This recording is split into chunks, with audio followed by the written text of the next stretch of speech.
Dr. Haynes here. Want to talk to you about love in honor of upcoming Valentine's Day and want to offer you kind of a definition of love that might be of interest to you. So, cross-cultural definition, meaning anywhere around the world, it's an arrangement of these domains. The first domain of love is emotional intimacy, which means you have a friendship, you have access. If you look at Sue Johnson's research in emotion-focused couples therapy or emotion-focused therapy, secure attachment is based on emotional access. We are emotionally accessible, and I can grant access and I can gain access because I'm also emotionally responsive, which means I'm also attending to your emotions. There's also like an engagement. So emotional intimacy is one.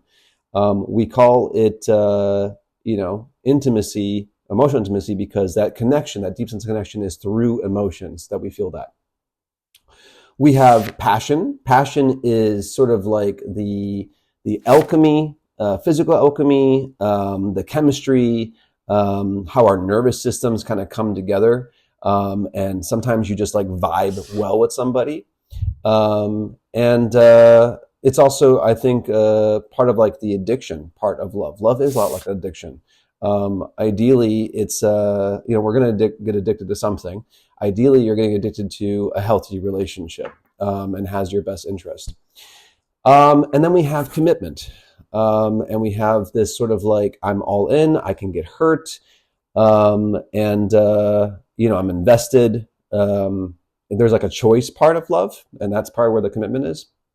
Now, if you have this sort of construct and you think about different couples, maybe one of those sitting in a restaurant, you can see how some couples have emotional intimacy and they are really great friends and they may even have commitment, but they may not have passion.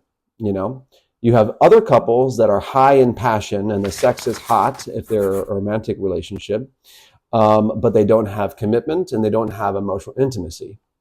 And yet there are other couples that are really high in commitment and they're good Catholics and they're never going to divorce, but boy, are they miserable. And they don't have commitment being reasonably a function of intimacy and passion.